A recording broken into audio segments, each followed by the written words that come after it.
chose que tu avais à faire, c'était de faire un choix. Si tu allais accepter ou refuser. On est ici parce qu'on a accepté. On a accepté la grâce du Seigneur.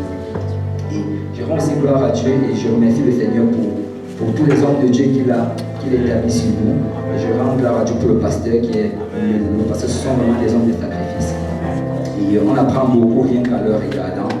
Et j'ai réalisé quelque chose à faire l'autre jour. C'est que plus ça, en fait, je crois qu'on est vraiment dans la bonne église. On est dans la bonne église. Je vais m'expliquer. On est dans la bonne église. Pourquoi? Parce que Jésus a dit ceci, que le plus grand d'entre vous sera le plus petit. Et il a dit que si tu veux être le maître, en fait, ça veut dire que tu dois être le serviteur. Et je rends gloire à Dieu parce que les hommes de Dieu, quand on est au milieu de nous, en fait, tu te rends compte qu'ils travaillent même plus que nous tous. Et tu réalises vraiment que la parole, en fait, ça compte. Et tu réalises en fait que si tu veux vraiment faire l'œuvre du Seigneur, il va falloir que tu travailles en fait plus que les autres. Tu n'es pas comme un boss, en fait. Tu es juste comme un serviteur, comme le Seigneur l'a dit. Amen. Donc on est dans la bonne église. Amen. Amen. Donc si tu aspires au ministère, laisse-moi te dire que ce n'est pas pour commander les autres. C'est pour travailler encore plus que les autres. Amen. Et je rends gloire à Dieu que ces hommes de Dieu ont pris le sacrifice et qu'ils se sont donnés corps et âme pour que l'œuvre du Seigneur puisse être propagée. Et aujourd'hui, si tu te demandes, si tu es en train d'hésiter, si tu as envie de retrograder, pense juste à tout le sacrifice que les autres personnes ont fait. Même si tu ne veux pas penser au sang de Jésus, parce que Jésus a fait le sacrifice ultime. Si tu ne veux pas penser à ça, pense au moins aux autres sacrifices. Et quand tu additionnes tout cela, réalise que tu ne dois pas retrograder. Réalise que tu ne dois pas retrograder. Parce que notre Seigneur est mort d'abord sur la croix pour toi. Il est mort sur la croix pour toi. Et si tu retrogrades, c'est comme si tu es en train de te moquer du sacrifice qu'il a fait sur la croix. Et tu te moques du sacrifice que ses serviteurs ont aussi fait pour toi. Amen. Amen. Ok, donc on va entrer dans la parole du Seigneur. Et aujourd'hui, nous allons, je ne sais pas si c'est une prédication, un enseignement, ou bien les deux. Nous allons parler de Samson. Et nous allons parler de Samson. Et quand on parle de Samson, ben quand j'étais petit, quand moi j'entendais parler de Samson, je pensais à la force. Je ne sais pas s'il y a des gens ici qui pensent comme ça. La force, le courage, la bagarre, la vengeance. J'étais peut-être le seul à penser cela, mais donc nous allons parler de Samson. Et si tu regardes Samson, tu vas te rendre compte que Samson, en fait, si tu regardes en fait ses attributs, tu vas réaliser en fait que ce serait même pratiquement un modèle de nos jours. Pourquoi? Samson était fort. Samson, il avait du succès avec les femmes.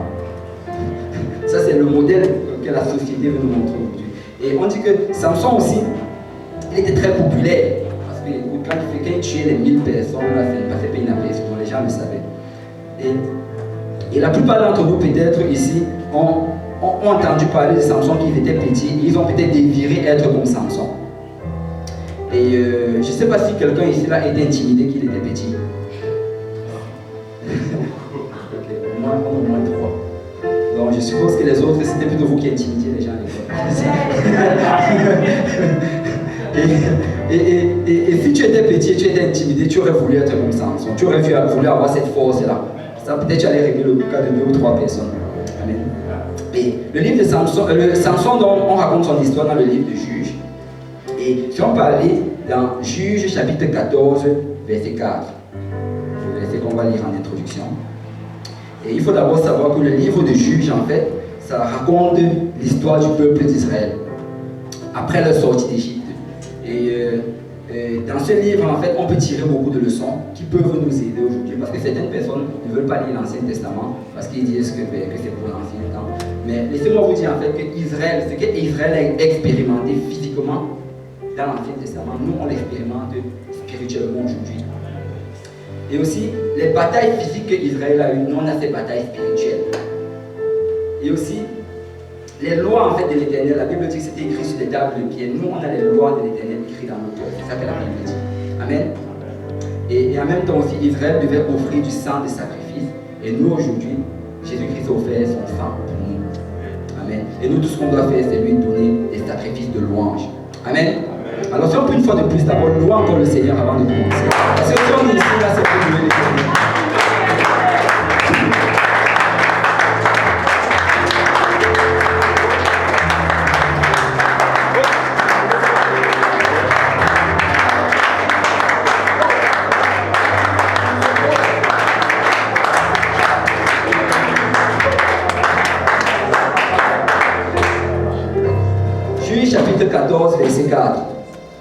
vais lire tous ensemble. Si vous êtes dit Amen. Amen. Si vous n'y êtes pas dit, j'arrive. Juge chapitre 14, verset 4, lisons tous ensemble. Son père et sa mère ne savaient pas que cela venait de l'Éternel, car Samson cherchait une occasion de dispute de la part des Philistins. En ce temps-là, les Philistins dominaient sur Israël. Amen. On va le relire encore et j'aimerais attirer votre attention sur deux parties. Relisons-le. Son père et sa mère ne savaient pas que cela venait de l'Éternel. Dis à ton frère, cela venait de l'Éternel. Cela venait de l'Éternel. Car Samson cherchait une occasion de dispute de la part des Philistins. En ce temps-là, les Philistins dominaient sur Israël. Alors, si le pasteur peut élever sa voix. Alléluia. Prions tous ensemble, l'Éternel, nous te rendons grâce encore une fois, Père, pour ton amour, ta bonté et ta miséricorde. Seigneur, nous te remercions pour le privilège que nous avons. Nous retrouver ensemble dans ta sainte présence. Père, merci pour ceci. Merci pour le prix payé pour que nous puissions avoir accès. Père, en ce moment, alors que nous venons recevoir de ta part, nous prions que tu nous fasses don de ton onction, car nous reconnaissons que nous sommes des hommes charnels. Que les choses spirituelles sont une folie, Seigneur Jésus-Christ. Nous ne le recevons pas facilement. Pareil, nous allons les recevoir aujourd'hui. Prépare ton cœur, Seigneur, à recevoir ton parole qui est celle-ci. Trouve une perspective et va permettre que le pouvoir de ce que nous conduise. Que cela va bien. Père, avec le nom des grâces à la sœur, au nom de Jésus, nous sommes tous au nom de Jésus. Au nom de Jésus. Amen. Si on peut encore battre les mains vers les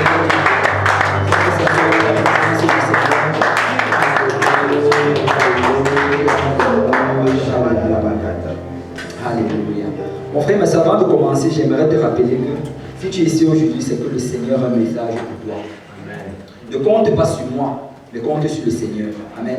Parce que j'ai cherché la face de Dieu et j'ai la foi que ça c'est le message que le Seigneur m'a donné. Mais même si à un certain moment tu te dis que ça ne te concerne pas, laisse-moi te dire que le Seigneur va te parler à travers cela. Il va te parler. Parce que quand on se réunit comme ça, la présence du Seigneur est parmi nous. Amen. Amen. Ok, donc, le titre de ce message, c'est la mission ou les tribulations. Donc, tu dois faire un show aujourd'hui, la mission ou les tribulations. Amen. Dans Juge chapitre 13, du verset 1 à 5, la Bible dit: les enfants d'Israël firent encore ce qui déplaît à l'Éternel, et l'Éternel les livra entre les mains des Philistins pendant 40 ans. Le peuple d'Israël était entre les mains des Philistins pendant 40 ans. Et on nous dit au verset 2, il y avait un homme de Tsoréa, de la famille des Dani, et qui s'appelait Manoach. Sa femme était stérile et n'enfantait pas. Un ange de l'Éternel apparut à la femme et lui dit: voici, tu es stérile et tu n'as point d'enfant. Tu deviendras enceinte et tu enfanteras un fils. Vous savez, pendant ces 40 ans que le peuple d'Israël était sous l'oppression des Philistins, les Philistins étaient venus s'installer même au milieu d'eux.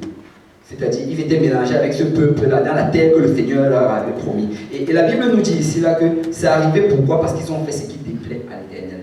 Et laissez-moi vous dire qu'il y a souvent deux raisons pour lesquelles une tribulation peut survenir dans votre vie. Une des raisons, c'est tout simplement parce que le diable vous hait.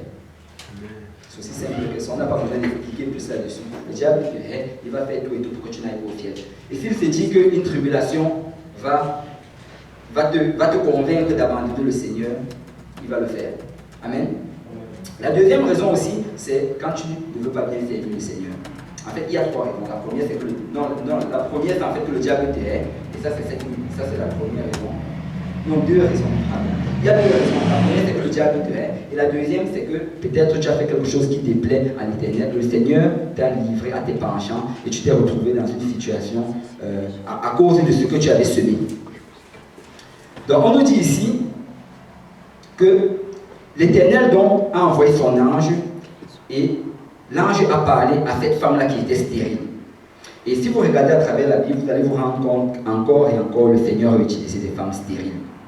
Et il y avait Sarah, il y avait Rebecca, il y avait Rachel, Élisabeth. Il y a beaucoup de femmes stériles que le Seigneur a utilisées, même des femmes qui n'avaient même pas encore connu d'homme, Marie.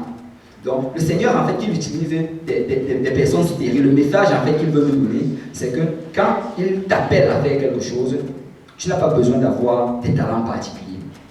Vous avez vu aujourd'hui le frère Yannick a chanté. Je ne sais pas s'il avait des talents de chanteur avant, mais il a fait un très bon travail. Amen. Amen. Amen. Parce que le Seigneur a décidé que c'était lui qui allait chanter aujourd'hui. Et le Seigneur l'équipait pour cela. Amen. Et dans la stérilité, premièrement, tu es dans un état où tu es en perte de tes propres moyens parce que tu ne peux rien faire par toi-même contre la stérilité. Et quand tu arrives justement dans cet état-là et que tu dis que Seigneur, je ne peux pas, utilise-moi, le Seigneur va t'équiper et il va t'utiliser. Donc Samson est donc né de cette femme qui était stérile. Et on nous dit que Samson a donc été appelé de l'Éternel même avant sa naissance. Parce qu'avant sa naissance, l'ange avait déjà dit ce que Samson allait devenir. Et peut-être que tu es ici aujourd'hui et que tu es en train de te demander ce que toi tu es en train de faire dans la maison du Seigneur. Je te demande c'est quoi ton rôle dans le corps du Christ. Je vais juste te demander d'être patient pour quelques instants. Sois patient parce que le Seigneur a un rôle pour toi, il a un but pour toi. Amen. Et ne commence pas à regarder tes talents et regarder tes habilités et à te demander que est-ce que je pourrais vraiment y arriver? Qu'est-ce que je peux faire? Je ne sais peut-être pas jouer au piano, je ne sais peut-être pas jouer à la guitare, je ne sais peut-être pas prêcher, je ne sais peut-être pas toute une liste, je ne sais peut-être pas chanter dans la chorale, mais laisse-moi te dire que le Seigneur il a un plan pour toi. Et quand le moment va venir, il va t'utiliser dans ce plan-là. Et tout ce que tu peux faire pour le moment, fais-le. Actuellement, tout ce que tu trouves sous ta main, fais-le. Si l'équipe d'évangélisation s'en va évangéliser, lève-toi, tu t'en vas évangéliser. Si on organise une réunion de prière, va dans la réunion de prière. Quoi que ce soit qu'on organise, lève-toi et vas-y. Parce que c'est à travers cela que tu vas pouvoir découvrir c'est quoi ton talent. Et si tu essaies de regarder, tu vas te rendre compte que la plupart en fait, des gens qui travaillent aujourd'hui, par exemple, dans chacun des ministères qui sont dans la maison du Seigneur, ils ont déjà été employés dans plusieurs autres ministères, hors même de la maison du Seigneur, parce que ça commence toujours à l'extérieur. Tu ne vas jamais juste venir et commencer à jouer au piano comme ça, parce que ça, ce n'est pas juste un club. Il faut que tu arrives avec le fardeau du Seigneur, et quand tu vas arriver avec ce fardeau-là, le Seigneur va te mettre à un endroit spécifique. Peut-être c'est à l'extérieur, peut-être c'est à l'intérieur, mais il faut justement que tu laisses le Seigneur te guider. Amen. Amen. Et j'aimerais attirer aussi votre attention sur quelque chose ici. Dans le verset 4, on nous dit « Maintenant, prends bien garde de moi, ne bois ni vin, ni liqueur forte et ne mange rien d'impur. Car tu vas devenir enceinte et tu enfanteras un fils. Le rasoir ne passera point sur sa tête, parce que cet enfant sera consacré à l'Éternel dès le ventre de sa mère. Et ce sera lui qui commencera à délivrer Israël de la main des Philistins. » Pendant que tu es en train d'être formé par l'Éternel pour t'amener à ce qu'il veut que tu sois, l'Éternel te demande de te préserver dans la pureté. Il te demande de te préserver dans la sanctification. Pourquoi? Parce que le Seigneur, en fait, il n'est pas intéressé à juste t'utiliser comme un vase, donc il va s'en débarrasser après. Mais il veut t'utiliser et te garder pour lui. Il veut que tu lui appartiennes. Et j'aimerais vraiment... Si on peut aller rapidement dans le livre de 1 Pierre, chapitre 1. 1 Pierre chapitre 1, verset 13, la Bible dit ceci. C'est pourquoi saignez les reins de votre entendement. Dis à ton voisin, saigne les reins de ton entendement. Ça veut dire que sois décidé. Sois décidé que qu'est-ce qui ce soit qui arrive, je vais servir le Seigneur. Sois décidé que quelles que soient les circonstances, quels que soient les problèmes, quelles que soient les tribulations, je vais servir le Seigneur. C'est comme ça que tu dois ceindre les reins de ton entendement. Que tu sois content, que tu ne sois pas content, qu'il y ait des problèmes dans ta famille, que tu sois malade, quoi que ce soit, il faut que tu décides à un certain moment que je vais servir l'Éternel. Je vais servir l'Éternel. Quel que soit ce que le diable peut t'envoyer comme tribulation, je vais servir l'Éternel. Et par la suite, la Bible dit, soyez sobres et ayez une entière espérance dans la grâce qui vous sera apportée lorsque Jésus-Christ apparaîtra. Parce que comme je l'ai dit tout à l'heure, tout va juste arriver par la grâce. Ce n'est que par la grâce. Ce ne sera jamais par notre propre force. Tout ce que tu as fait, c'est d'obéir à la parole de l'Éternel. Et alors que tu obéis à la parole de l'Éternel, le Seigneur va veiller sur toi jusqu'à son retour. Amen. Verset 14. Comme des enfants obéissants, ne vous conformez pas aux convoitises que vous aviez autrefois quand vous étiez dans l'ignorance. Ça veut dire que quoi? Ça veut dire qu'après avoir été lavé du sang de Jésus-Christ, après avoir été racheté de tes péchés, tu ne dois pas agir comme tu agissais dans le monde avant. Tu es une personne différente aujourd'hui. Si aujourd'hui tu te regardes, que tu as l'impression que tu fais les mêmes choses que tu faisais avant, sache qu'il y a un problème. Il y a un problème. Tout doit changer. Ton attitude doit changer, ton comportement, ton habillement, ta manière de penser, tout doit changer. Quand tu viens à Dieu, tout change. Tu deviens une nouvelle créature. Donc, il demande donc d'être obéissant et de ne pas te conformer aux anciennes convoitises. Et on dit verset 15, mais puisque celui que vous appelez est saint, vous aussi soyez saints dans toute votre conduite. Selon qu'il est écrit, vous serez saints car je suis saint. Vous serez saints car je suis saint. Donc le Seigneur te demande de pratiquer la sainteté, de vivre la sainteté, chaque jour. Et le verset 17 nous dit ceci. Et si vous invoquez comme Père celui qui juge selon l'œuvre de chacun, sans acception de personne, conduisez-vous avec crainte pendant le temps de votre pèlerinage. Dis à ton voisin, conduis-toi avec crainte. Conduis-toi avec crainte. Vous savez qu'on a souvent l'impression, souvent cette mauvaise impression, que vivre pour Dieu, ça devient vivre dans un certain libéralisme. Je ne sais pas si ce mot-là existe, mais tu vis en fait comme cela te convient parce que tu dis que tu es été sauvé. Ce n'est pas ça. La Bible nous demande ici là de nous conduire avec crainte. Il faut que tu vives avec crainte, la crainte de l'Éternel, le respect de l'Éternel. Que tu vives toujours en te demandant, est-ce que ce que je suis en train de faire plaît à Dieu? Est-ce que je suis en train de faire est en accord avec la parole de Dieu? C'est comme ça en fait que l'enfant de Dieu doit vivre. Il ne doit pas vivre comme il veut en se disant que le soir je vais aller prier et tous mes péchés vont te pardonner. Ça ne marche pas comme ça. Tu dois vivre dans la crainte de la parole de Dieu. Est-ce que je suis en accord avec la parole de Dieu aujourd'hui?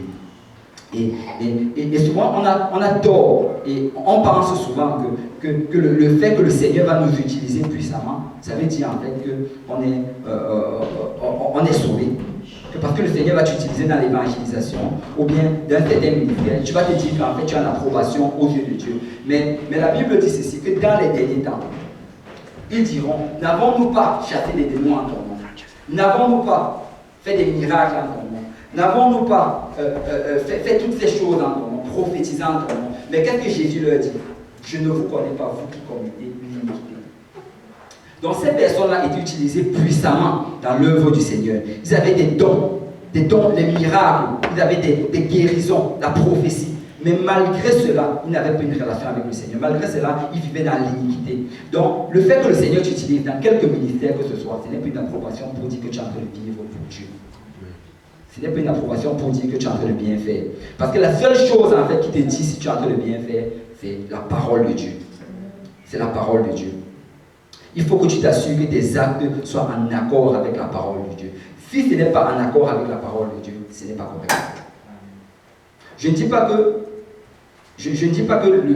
si tu vis d'une manière droite, que le Seigneur ne va pas te donner ses dons. En fait, c'est quoi la clé derrière ceci? La clé derrière ceci, c'est que si tu commences à vivre pour le Seigneur et que tu as un désir profond d'avoir ces dons-là pour l'édification de l'Église, le Seigneur va te donner ces dons-là.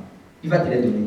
Mais si à un certain moment, tu t'es détourné, tu commences à vivre dans l'iniquité, le Seigneur ne va pas enlever ces dons. Parce que la Bible dit que les dons de l'Éternel sont sans repentance. Donc il ne va pas les enlever, mais tu peux très très bien faire tous ces miracles-là et vivre dans l'iniquité. Donc, il ne faut pas penser que quand tu vois quelqu'un faire tous ces miracles-là, c'est un saint. Non. Il faut plutôt savoir que le Seigneur est en train de l'utiliser. Donc il faut que l'Église arrête vraiment de béatifier les gens. Amen. On doit arrêter de béatifier, on doit savoir que la puissance vient de Dieu et que chacun d'entre nous, que tu fasses des miracles ou que tu ne fasses pas des miracles, il faut que tu obéisses à la parole de Dieu telle qu'elle est écrite dans la parole de Dieu. Amen. Amen. Et tu dois traiter ton corps durement comme Paul le dit. Tu dois traiter ton corps durement et tu dois vivre dans la crainte et dans l'obéissance de la parole de Dieu. Donc, Samson a reçu cette mission de l'Éternel. Et quand il a reçu cette mission, on l'a appelé justement à vivre d'une manière simple. On a demandé à Samuel de ne jamais boire des liqueurs fortes et lui ne devait pas couper ses cheveux. Tout ça, c'était justement des signes de sa vie de sanctification. Et on voit par la suite comment le Seigneur appelle donc Samson à commencer à délivrer le peuple d'Israël. Et avec cette mission, le Seigneur lui a donné une force physique. Samson était l'homme le plus fort qui ait jamais existé sur la face de la terre. Et non seulement il lui a donné cette force physique-là, mais il lui a aussi donné cette consécration-là qui devait justement être la source de cette force-là. Et on sait, bon, vous savez pour la plupart d'entre vous qu'après quand Samson a perdu sa consécration, quand ses cheveux ont été coupés, il a perdu sa force. Notre force est aussi reliée à notre consécration.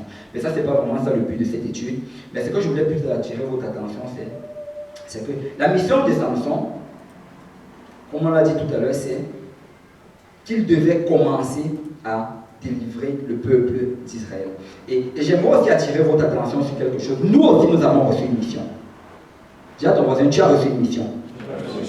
Matthieu 28, verset 19, la Bible dit: allez de toutes les nations, allez faire de toutes les nations les disciples, les baptisants au nom du Père, du Fils et du Saint-Esprit. Chacun d'entre nous, on a reçu la mission d'aller faire de toutes les nations des disciples.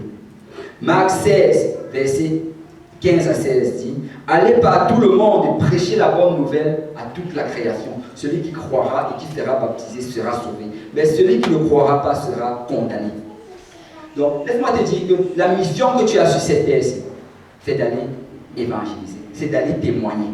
La seule raison pour laquelle tu es encore sur cette terre aujourd'hui, c'est parce qu'il faut que tu témoignes.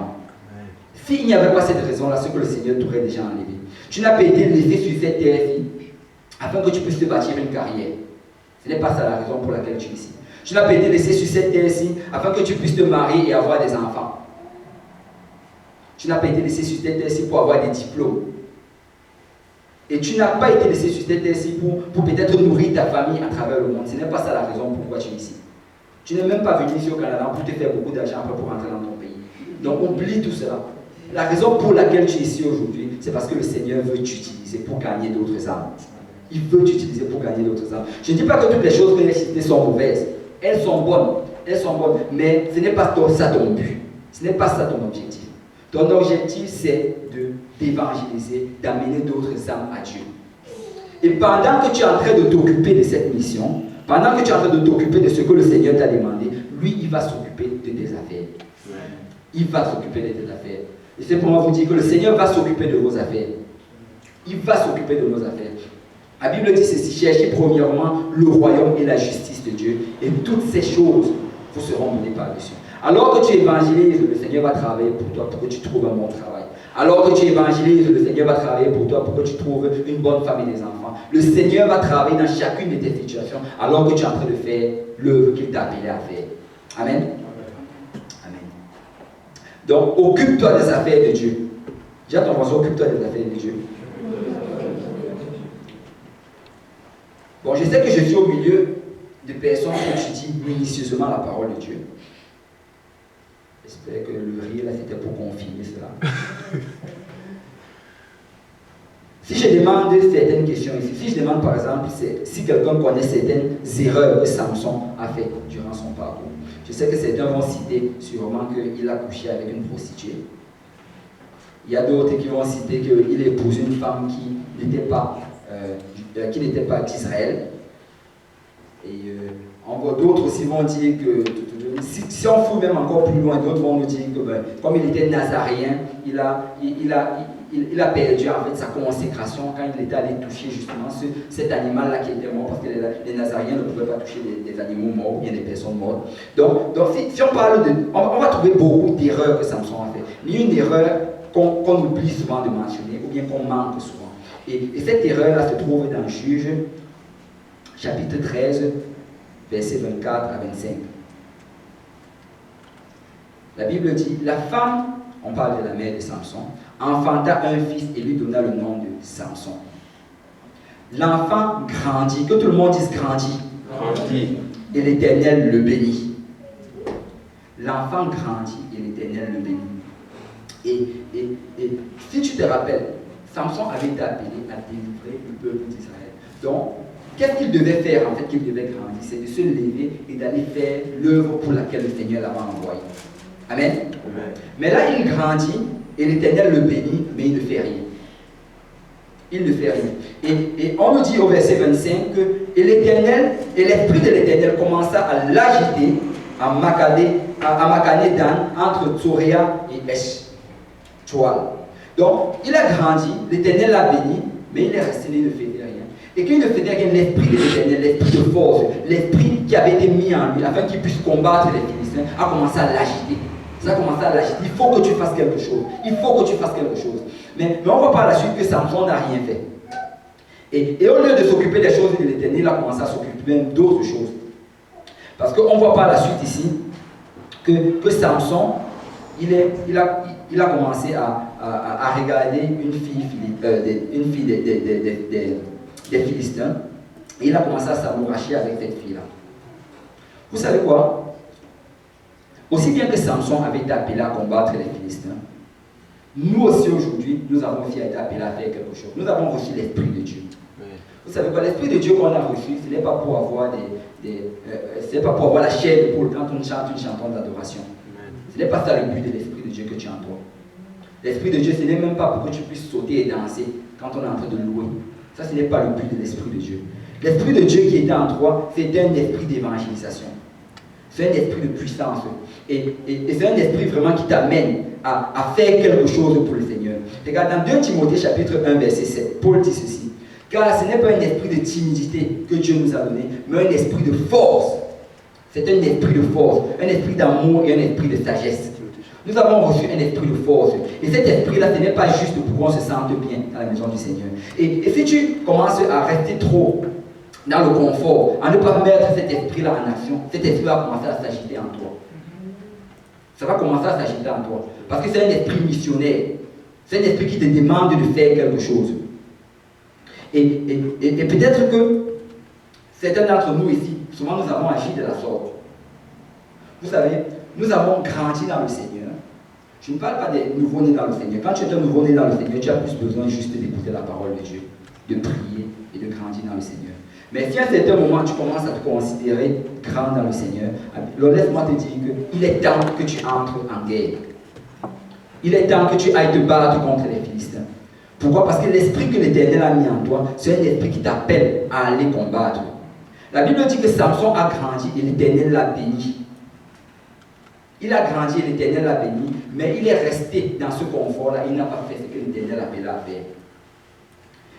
Tu es peut-être venu aujourd'hui, l'Éternel t'a béni, l'Éternel t'a fortifié. Tu es ici aujourd'hui, tu es dans ce beau pays. Le Seigneur est en train de pourvoir à tes besoins. Tu es en pleine santé et tout va bien. Tout va bien, sauf peut-être les tribulations du diable. Mais laisse-moi te dire que ça, c'est le partage de tout un chacun. Donc, si tu es en ce moment-là, laisse-moi te dire qu'il est temps maintenant que tu te lèves. Il est temps que tu te lèves et que tu commences à faire l'œuvre du Seigneur. Que tu commences à le faire comme jamais tu ne l'as fait auparavant. Parce que le Seigneur t'a donné un esprit de force. Il t'a donné un esprit de puissance. Un esprit qui t'amène justement à faire l'œuvre du Seigneur. Et Paul dit ceci, que ce n'est ni par la force ni par la puissance, mais c'est par l'esprit de l'Éternel que tout ceci va arriver. C'est quand tu as reçu l'esprit de l'Éternel que là tu as reçu cette mission-là qui va justement t'amener à faire l'œuvre du Seigneur. Amen. Amen. Et Acte 1:8 nous dit, mais vous recevez une puissance du Saint-Esprit survenant sur vous et vous serez mes témoins. Une puissance qui va te faire devenir un témoin. La puissance que tu as reçue de Dieu, c'est pour que tu deviennes son témoin et que tu ailles justement témoigner. Et Samson, il avait cette puissance-là, mais il n'a pas fait l'œuvre du Seigneur. Alors dans Juge chapitre 14, à partir du verset 1, la Bible dit, Samson descendit à Timna et il vit une femme parmi les filles des Philistins. Lorsqu'il fut remonté, il le déclara à son père et à sa mère et dit, j'ai vu à Timna une femme parmi les filles des Philistins, prenez-la maintenant pour ma femme. Son père et sa mère lui disent, n'y a-t-il point de femme parmi les filles de tes frères et dans tout notre peuple que tu ailles prendre une femme chez les Philistins qui sont incirconcis? Et Samson dit à son père, prends-la pour moi car elle me plaît. Son père et sa mère ne savaient pas que cela venait de l'Éternel, car Samson cherchait une occasion de dispute de la part des Philistins. En ce temps-là, les Philistins dominaient sur Israël. Avant d'arriver au point que j'ai envie de faire, je vais d'abord attirer votre attention sur quelque chose. Ça n'a jamais été la volonté de Dieu qu'un enfant de Dieu, baptisé d'eau au nom de Jésus-Christ, rempli du Saint-Esprit, aille prendre pour épouse ou bien pour époux quelqu'un qui n'a pas obéi à l'évangile. Ça n'a jamais été sa volonté. Donc si peut-être tu regardes ce verset et tu te dis que, comme la Bible dit que cela venait de l'Éternel, ça veut dire que peut-être pour toi aussi que ça peut venir de l'Éternel. Laisse-moi te dire que ce n'est pas le cas. Parce que Dieu, ce n'est pas un Dieu de confusion. Il ne va pas dire quelque chose aujourd'hui et dire le contraire après. Amen. Il avait déjà dit dans Exode chapitre 34 que vous n'allez pas épouser les enfants de notre peuple. Vous n'allez pas les épouser, vous n'allez pas vous marier avec eux. Il avait dit que vous n'allez pas épouser ces peuples-là qui sont des filles concis. Donc au lieu ne crois absolument pas que ça veut dire que tu peux justement prendre quelqu'un du monde. Mais il y a une explication derrière cela. Et si tu veux une confirmation de cela, dans 2 Corinthiens chapitre 6, verset 14, la Bible demande quel rapport y a-t-il entre la justice et l'iniquité? Qu'y a-t-il entre la lumière et les ténèbres? Nous sommes le temple du Dieu vivant. Tu as l'Esprit de Dieu en toi. Alors tu ne peux pas prendre le temple du Dieu vivant et aller l'associer avec les temples des idoles. Ça ne marche pas. Si l'autre personne n'a pas le Saint-Esprit en lui, ça ne marche pas. Amen. Amen. Comme on a clarifié là-dessus. Donc, ce n'est jamais la volonté de Dieu ça n'a jamais été la volonté de Dieu que Samson épouse une femme étrangère. Mais pourquoi est-ce que la Bible nous dit donc ici là que cela venait de l'Éternel? Dans Romains chapitre 1, verset 18, la Bible dit: la colère de Dieu se révèle du ciel contre toute impiété et toute injustice des hommes qui retiennent injustement la vérité captive. Si on se tombe au verset 24, la Bible dit: c'est pourquoi Dieu les a livrés à l'impureté selon les convoitises de leur cœur, en sorte qu'ils déshonorent eux-mêmes leur propre corps. Qu'est-ce que ça veut dire? Ça veut dire que Samson était arrivé à un point, il connaissait la parole de l'Éternel, il savait qu'il ne devait pas faire cela. Mais parce qu'il a commencé à avoir du désir et à regarder ces choses-là, le Seigneur lui a dit: ok, vas-y. Ok, vas-y. Et vous savez quoi, ça arrive aussi même souvent aujourd'hui.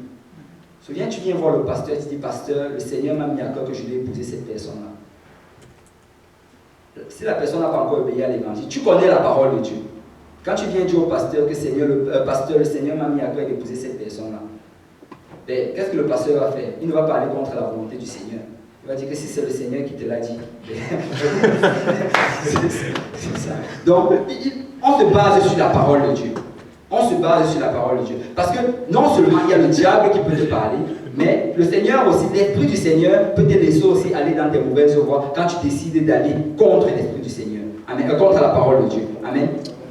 Donc il faut toujours vous assurer que ce soit selon le livre, ce soit selon la parole. C'est la parole qui dicte comment on doit marcher. Amen. Amen. Et on nous dit donc que Samson donc, est allé vers cette femme-là et il a épousé cette femme-là. Et laissez-moi vous demander quelque chose. Je ne sais pas si... Est-ce qu'il y a des gens parmi nous que ça fait plus de 5 ans qu'ils servent le Seigneur? D'accord, ils ne sont pas très nombreux. Mais peut-être que je vais partager ceci avec vous. Peut-être que vous pourrez me comprendre, vous pouvez vous identifier à moi là-dessus. Parce que depuis que je sers le Seigneur, en fait, j'ai réalisé quelque chose. Que chaque fois qu'il y a que l'Église est en train de faire quelque chose, si c'est l'évangélisation, ou bien si c'est un enseignement à l'Église, ou bien même si c'est un groupe de fraternité, chaque fois qu'il y a quelque chose et que j'ai manqué cette chose-là, si je l'avais manqué pour une raison tout simplement disant que je vais juste me reposer ou bien relaxer, en ce moment-là, je suis tenté, je suis tourmenté plus que jamais je l'ai été auparavant. Amen. Moi, le frère va être d'accord avec moi. Je sais que certains ne veulent pas la foi, mais... et il y a justement quelque chose derrière cela. Il y a un enseignement derrière cela. Pourquoi? Parce que dans le cas de Samson, le rôle de Samson, c'était d'aller combattre les Philistins. C'était de délivrer le peuple d'Israël. Et si on veut faire le parallèle avec nous aujourd'hui, notre rôle, c'est de délivrer ce monde-ci qui est dans les ténèbres, leur apporter l'évangile, leur apporter la lumière, afin qu'ils puissent obéir à l'évangile de Jésus-Christ. Et Samson, lui, au lieu de faire cette mission pour laquelle il était appelé, il a décidé de juste rester relaxé chez ses parents. Et en relaxant donc chez ses parents, le Seigneur donc a trouvé un moyen de lui apporter les tribulations nécessaires afin qu'il puisse vraiment réaliser qu'il n'était pas en train de faire sa tâche. Et c'est exactement ça qui se passe en fait. Si tu décides de rester à la maison, alors qu'il y a l'œuvre du Seigneur, je ne dis pas qu'il ne faut pas se reposer. C'est sûr qu'il faut se reposer. Tu dois trouver un moment de repos. Mais si tu décides juste de rester parce que tu veux te relaxer. Et souvent, vous savez quoi? Le truc, c'est que quand on veut souvent chercher un moment de repos, l'erreur qu'on fait souvent, ou bien la malhonnêteté, ce sera plus ça le terme qu'on fait souvent, c'est qu'on se décide plutôt de couper dans le temps du Seigneur. Tu ne vas pas couper dans le temps peut-être que tu passes devant l'ordinateur. Tu ne vas pas couper dans le temps peut-être que tu vas jouer. Tu ne vas couper d'aucun temps, mais tu vas te dire que non, je suis trop fatigué, et tu vas couper dans le temps du Seigneur. Et ça, c'est la pire erreur. Là, tu es vraiment en train de te rebeller contre. Tu es en train de faire ce que Samson est en train de faire. Samson a décidé juste de rester et de ne pas faire l'œuvre que le Seigneur l'a appelé faire. Et on voit comment le Seigneur l'a donc soumis, non seulement à ses propres désirs, et là, maintenant, il s'est retrouvé avec cette femme des Philistins-là. Mais en plus de cela, Mais en plus de cela, le Seigneur a permis justement qu'il se retrouve au milieu des Philistins et que les tribulations puissent venir le retrouver. Parce que pendant qu'il était avec les Philistins, pour ceux qui ne connaissent pas l'histoire, il a marié cette femme des Philistins. Après, il y a eu une affaire qui s'est passée avec les frères de cette femme-là. Et les frères de cette femme-là l'ont escroqué avec l'aide de cette femme. Et à cause de cela, justement, Samson a été mis en colère. Et la Bible nous dit dans Juge chapitre 14, verset 19.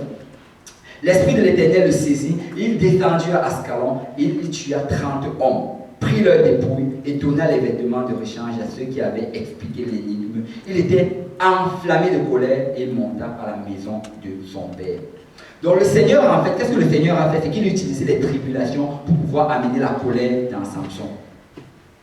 Samson ne voulait pas faire l'œuvre du Seigneur. Samson se sentait bien au milieu des Philistins. Samson se sentait bien au milieu des oppresseurs. Mais le Seigneur a dit que non, je vais trouver un moyen pour que tu puisses haïr ces oppresseurs. Et c'est exactement ce qui se passe. Si tu restes, par exemple, dans la maison, si tu restes à relaxer, alors qu'il y a l'œuvre du Seigneur, que le Seigneur t'appelle à aller faire, laisse-moi te dire que tu vas te retrouver justement avec les pires des tentations, avec les pires des désirs pervers. Et à partir de cela, tu vas commencer à haïr ces choses-là. Et tu vas commencer à aimer le Seigneur et à vraiment obéir à ce qu'il t'a appelé à faire. Amen. Il y a un verset pour appuyer ceci. Dans Josué chapitre 11, verset 20, la Bible nous dit: car l'Éternel permit que ces peuples s'obstinassent à faire la guerre contre Israël, afin qu'Israël les dévoie par interdit, sans qu'il eût pour eux de miséricorde, et qu'il les détruisit comme l'Éternel l'avait ordonné à Moïse. Donc mon frère, le Seigneur va permettre que le diable et ses ouvriers te persécutent, de telle manière à ce que tu puisses développer cette haine-là pour le péché et pour toutes les œuvres de l'ennemi, et que tu puisses vraiment t'élever, et que si avant tu étais lié par quelque péché que ce soit, que tu ailles voir des personnes à l'extérieur, tu ailles voir ta famille, tu ailles voir tes amis, et dis que écoute, je faisais ça avant, mais le Seigneur m'a délivré. Je vivais de telle manière, mais le Seigneur m'a délivré. Et tu commences à témoigner ce que le Seigneur a fait dans ta vie, et d'autres personnes aussi puissent prendre part à cela, et puissent aussi venir à Dieu. Amen. Amen. Et cette haine-là, cette haine pour le péché, ça va être développé en toi, que tu le développes pas. Donc c'est à toi de choisir aujourd'hui. Soit tu vas faire la mission que le Seigneur t'a demandé de faire, soit alors tu vas recevoir des tribulations de l'ennemi jusqu'à ce que tu réalises vraiment qu'il faut que tu te lèves contre cela. Parce que laissez-moi vous dire que le monde à l'extérieur est tellement méchant. Le monde à l'extérieur est tellement méchant. Vous ne pouvez même pas imaginer. Si vous lisez les journaux, ne serait-ce qu'un peu, vous allez vous rendre compte à quel point le monde est méchant d'ailleurs. On a vraiment besoin de l'Esprit de Dieu. On a besoin d'amener toutes ces personnes à l'aide. On a besoin de témoigner ce que le Seigneur a fait dans notre vie. Et en fait, il y avait même un frère qui me racontait l'autre jour. Il tentait de me parler, me demandait des conseils par rapport à cela. Et ce n'est pas un frère en fait qui vient à l'église pour le moment. Et il est dans le monde, il me racontait comment il a traversé tout genre de tribulations, comment il a traversé tout genre de problèmes. Et quand il me racontait ça, je ne veux pas vraiment rentrer dans les détails, parce que ce sont des choses vraiment horribles, que non seulement lui-même il a fait, mais aussi que non seulement lui-même il a subi, mais aussi à d'autres personnes. Qui me racontait ça justement, je réalisais en fait à quel point on est béni dans la mission du Seigneur. Souvent vous voyez, on vient et on ne réalise pas vraiment à quel point on est béni. Si tu commences à aller évangéliser, à parler aux gens, tu allais réaliser à quel point tu es béni. Il y a tellement de choses dont le Seigneur t'épargne quand tu es ici. Il y a tellement de choses. Et j'ai partagé ça la dernière fois. J'avais lu dans les journaux qu'on a fait un recensement à l'UQAM et on a réalisé que environ 12% des jeunes filles à l'UQAM, dans ce recensement d'environ 2000 à 3000 jeunes filles, 12% d'entre elles, qui ont environ entre 20 et 25 ans, ont déjà fait l'avortement au moins une fois. 12% ont déjà fait l'avortement au moins une fois. Et on dit que dans ces 12%-là, il y a, je crois, 17% qui l'ont déjà fait 2 fois. Donc 17% qui l'ont déjà fait 2 fois. Donc laissez-moi vous dire que là, à l'extérieur, peut-être que quand on dit 12%, tu as du mal à le voir. C'est comme si tu allais à l'université de l'UQAM et que tu comptes 10 filles. Parmi ces 10 filles-là, il y a au moins une qui a déjà commis un avortement. Le monde est vraiment méchant. Le monde est méchant. Et si tu es dans la maison de Dieu aujourd'hui, c'est par la grâce de Dieu. Et ce qu'il t'appelle aujourd'hui à faire, c'est d'aller partager la parole. Va partager. Va dire à quelqu'un, tu as besoin de Dieu. Tu as besoin de venir dans la maison du Seigneur. Le Seigneur peut te délivrer de cela. Parce qu'avant, j'étais là-dedans. Et maintenant, j'ai été sauvé. Amen. Mais moi, je crois fermement que je suis au milieu d'un peuple qui me fait l'œuvre du Seigneur. Je Je crois que je suis au milieu d'un peuple qui a décidé de suivre la mission du Seigneur et de faire ce que le Seigneur l'a appelé à faire. Et je veux juste vous encourager, ne lâchez pas. Ne lâchez pas parce qu'on est vraiment dans les temps de la fin. On est dans les temps de la fin. Et le Seigneur a dit que dans les derniers jours, il va déverser de son esprit sur toute chair. Et on le voit jour après jour comment les gens sont en train de venir. On le voit jour après jour comment les gens sont en train de donner leur vie à Dieu. Alors on va juste continuer. On va continuer. Pendant toute l'année, on va continuer. Et pendant cet été qui est en train de commencer, je vais vraiment encourager chacun d'entre nous aujourd'hui à faire quelque chose. Faire quelque chose. Parce que l'été, c'est un moment où on est même le plus tenté. L'été, c'est le moment où tu tournes tu ne sais même plus où cacher tes yeux. Parce qu'il y a la tentation partout.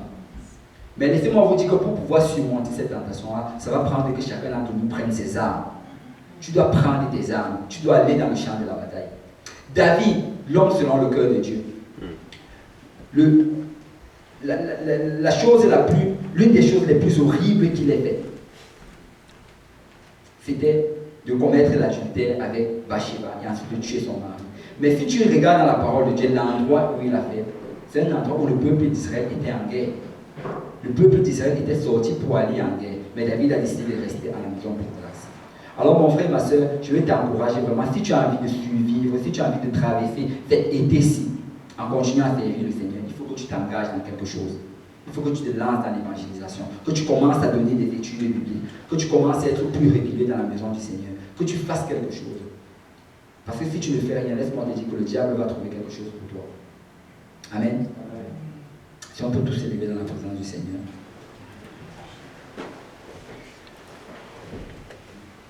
Alléluia. Mais la Bible ne nous dit pas à la suite que Samson a commencé à avoir cette haine-là pour les Philistins. Il a commencé à les combattre. Il a continué à les combattre. Et la Bible nous raconte les exploits que Samson a fait. Et moi, je crois vraiment que nous sommes un peuple avec lequel le Seigneur va faire des exploits. Il va faire des exploits avec nous. Dis à ton voisin, il va faire des exploits avec toi. Il va faire des exploits avec toi. Et je crois vraiment qu'aujourd'hui, on a encore une bonne opportunité aujourd'hui de renouveler notre consécration vers l'Éternel. On a une bonne opportunité de renouveler, de revoir le Seigneur et de lui dire, Seigneur, rappelle-moi ma mission. Rappelle-moi ce que tu m'appelles à faire et donne-moi la force de le faire aujourd'hui. Amen. Amen. Si on peut tous avancer vers l'avant, on va prier et on va encore une fois de plus se consacrer au Seigneur et se soumettre à la volonté du Seigneur. Les garçons peuvent aller à la gauche et les filles à la droite.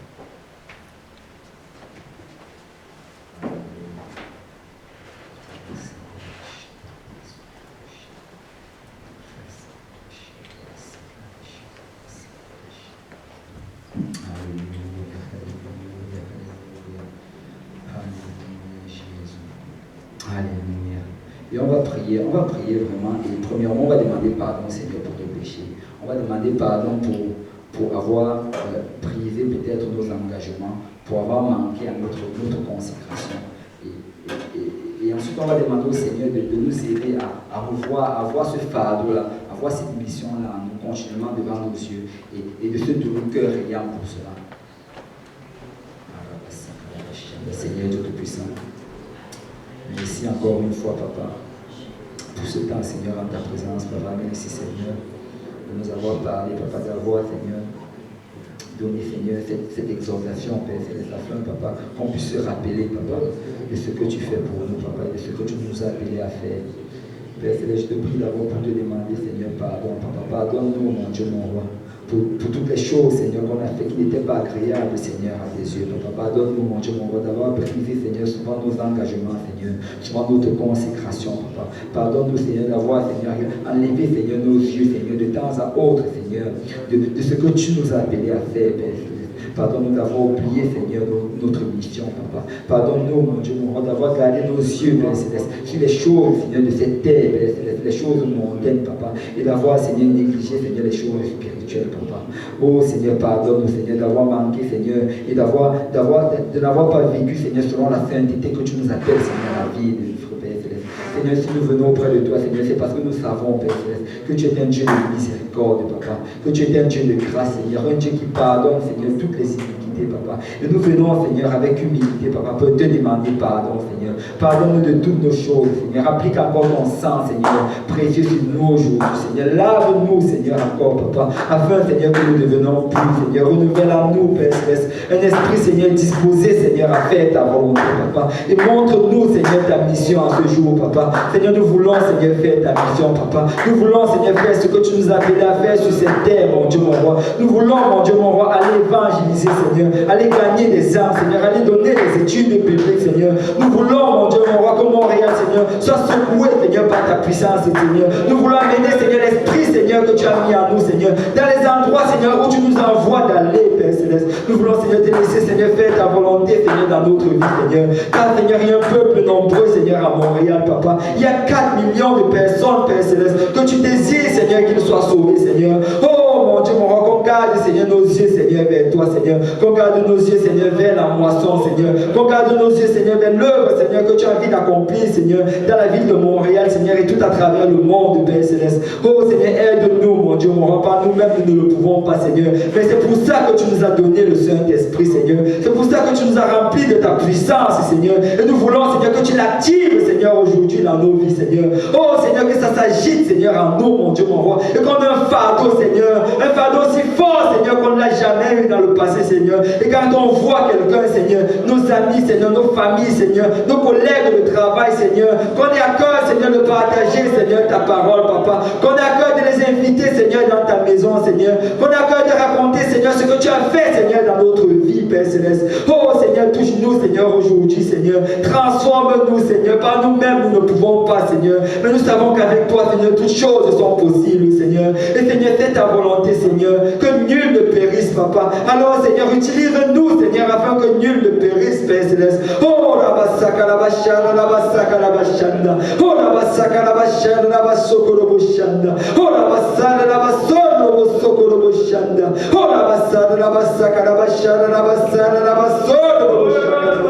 Oh, la basono, le bosaka, la bachana, la basaka, la bachanda. Oh, la basoko, le bochanda, la basaka, la bachanda. Oh, Seigneur, guide, Seigneur, nos pas aujourd'hui, Seigneur. Seigneur, utilise, Seigneur, nos pieds, Père Céleste. Utilise, Seigneur, nos mains, Seigneur. Utilise notre voix, Père Céleste. Utilise, Seigneur, tout en nous, mon Dieu, mon roi, afin de ramener, Seigneur, ces âmes perdues, Seigneur, dans ta maison, Seigneur. Oh, Seigneur, nous nous offrons, Seigneur, aujourd'hui, Seigneur, comme des sacrifices, Seigneur, vivants, Papa. Prends-nous, Seigneur, aujourd'hui, Seigneur. Fais de nous, Seigneur, ce que tu veux, Seigneur. Quel que soit l'appel, Seigneur, que tu veux faire dans nos vies, Seigneur. Accomplis-la aujourd'hui, Seigneur. Oh, Seigneur, nous désirons, Seigneur, te laisser agir dans nos vies, Papa. Nous désirons, Seigneur, te laisser agir, Père Céleste. Oh, Seigneur, par nous-mêmes, Seigneur, nous avons su que nous ne pouvions pas, Seigneur. Alors nous abandonnons tout, Seigneur, aujourd'hui, Papa. Nous abandonnons tout, Seigneur, entre tes mains, Seigneur. Oh, la basaka, la bachana, la basaka, la bachana, la basaka, la bachana. Oh, la bachana, la basaka, la basoko, le bochana. Oh, la basaka, la basoko, le bochana, la basaka, la bachana. Oh, la basaka, la bachana, la basoko, le bochana. Oh, la basaka, la basoko, le bochana, la basaka, la bachana. Oh, la basaka, la basaka, la bachana, la basoko, le bochana. Oh, la basaka, la bachana, la basoko, le bochana. Oh, la basaka, la basaka, la bachana, la basaka. Oh Seigneur, renouvelle en nous, Seigneur, ce fardeau en ce jour, Papa. Renouvelle en nous ce désir, Seigneur, de faire ta volonté, Papa. Oh la bachane, la basoko, le bochane, la basaka, la bachane. Oh la basaka, la bachane, la basaka, la bachane. Oh la bachane, la basaka, la bachane, la basaka, la bachane. Oh la basaka, la bachane, la basaka, la bachane.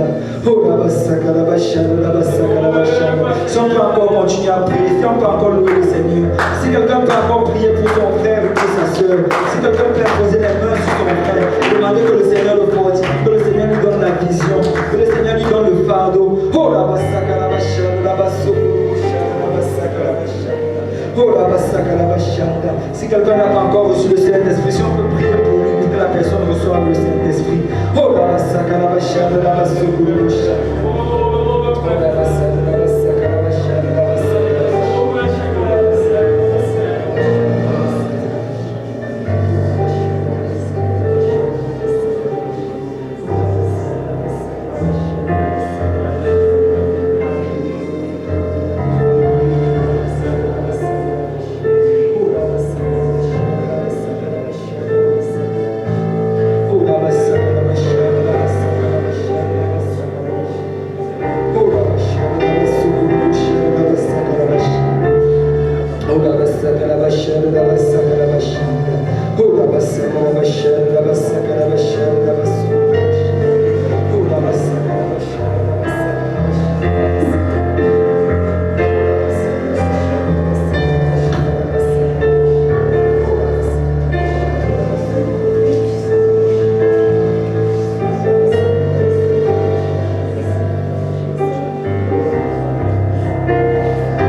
en arrière peut s'avancer. Comme ça, on va faire une prière.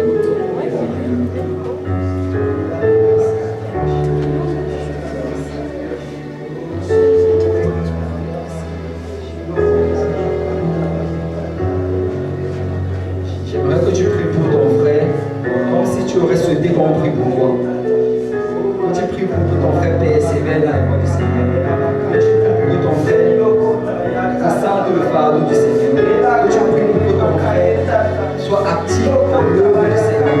Que tu pries pour que ton frère garde ses yeux vers le Seigneur et non vers les choses de la vie. Et on puisse ensemble, Seigneur, tout puissant. Oh mon Dieu, mon roi, merci Seigneur pour mes frères, Seigneur, qui sont au milieu de nous, papa. Merci mon Dieu, mon roi, parce que tu es béni aujourd'hui pour l'œuvre. Merci Seigneur, parce que tu as déversé de ton esprit, Seigneur, sur nous, papa. Tu les as revêtus de puissance, Seigneur. Tu les as revêtus de force, Seigneur. Merci mon Dieu, mon roi, parce que tu as agi dans sa vie, papa.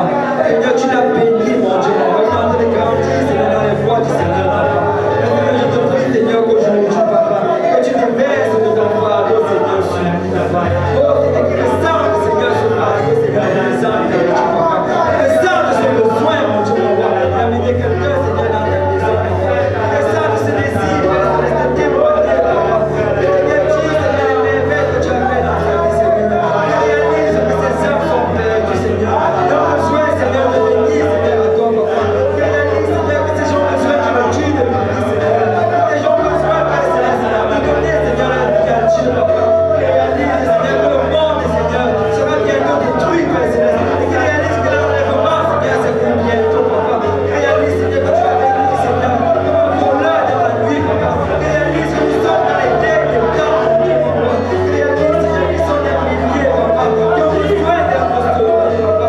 Réalise, Seigneur, que si tu n'agis pas, Seigneur, qui va agir, Père Céleste? Réalise, Seigneur, que Seigneur, tu l'as envoyé, tu l'as envoyé pour une heure, Seigneur. Que ton fardeau, Seigneur, se déverse sur nous. Que ton fardeau, Seigneur, se déverse, Seigneur, sur nous. Que ton fardeau,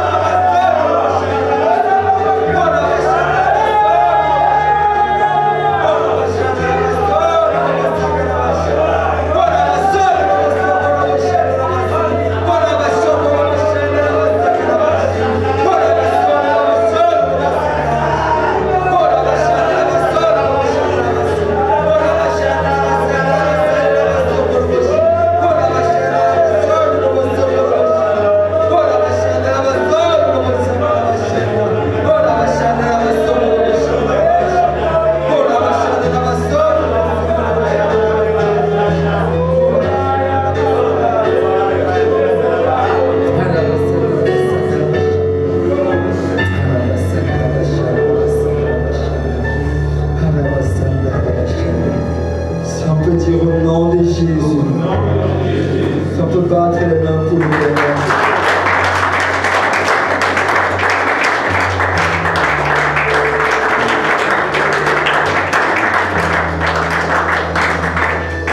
Tu peux saluer ton voisin en disant, prends la mission et non les persécutions. Que le Seigneur vous bénisse.